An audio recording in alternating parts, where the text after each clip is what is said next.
Hey guys! So, initially I was going to make a post on patch 5.4 of Shadowbringers and give my overall initial thoughts on it, but I realized I hadn't finished it yet at the time of recording this audio, so I decided to go on a different route and write a video essay of sorts. A part of me was thinking that after last week's video, I felt like there was a better discussion to be had there. And after thinking it over, I realized that there's a lot of really good discussion to be had not only about Final Fantasy XIV and if it's a good MMO in 2020, but if MMOs as a whole are even a good genre anymore. And for the most part, this is going to be unscripted. I want to have a conversation, but I also want to be able to give you the raw kind of thoughts and what goes through my head when thinking about these sorts of things. So, let's go ahead. I feel like you can't talk about MMOs without first diving into the fact that every single MMO is enormous and a massive undertaking. No matter which game you play, you're always going to be thrusted into a world that's way bigger than you initially thought. And you're going to be given the task of exploring through each of the world's different areas, going from world to world, going from city to city, and just kind of unraveling the mysteries of this place as you progress. From the robustly beautiful landscapes of Final Fantasy, to the timeless scenery of World of Warcraft, to the iconic locales in Star Wars The Old Republic, all of these areas just burst with life, and they allow for you to be able to experience something that not a lot of games are able to fully convey.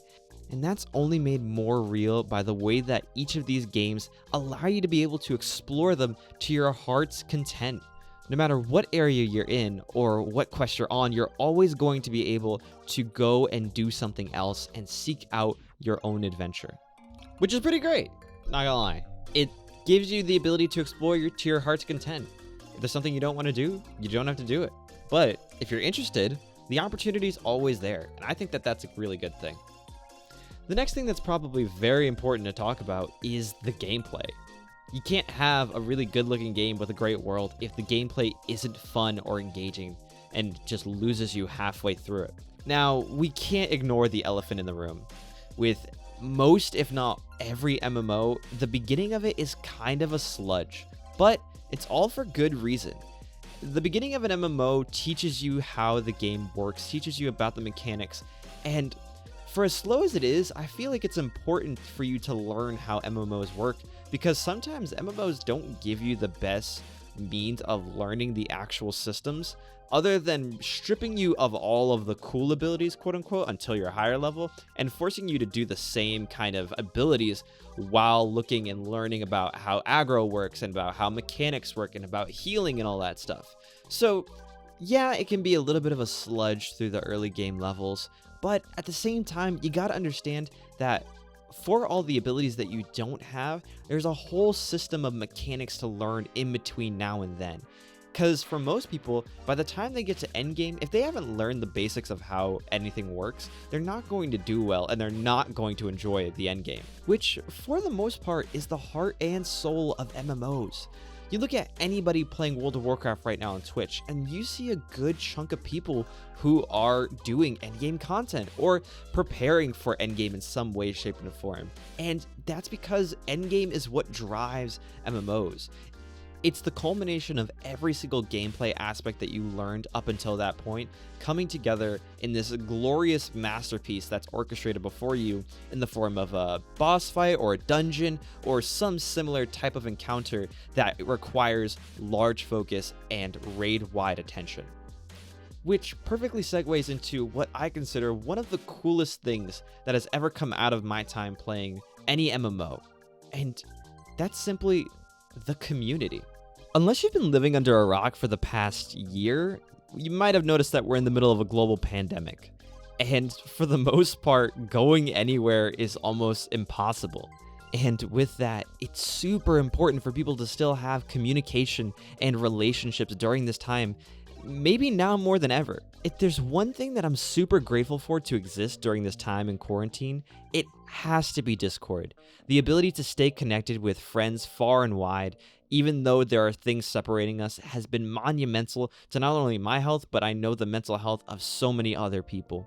And in a similar way, MMOs are kind of doing that themselves.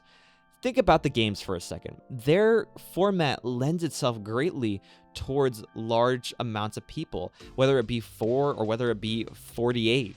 You know, they're designed to have encounters that require 8-mans, 4-mans, 12-mans. You insert the number and the idea is still the same.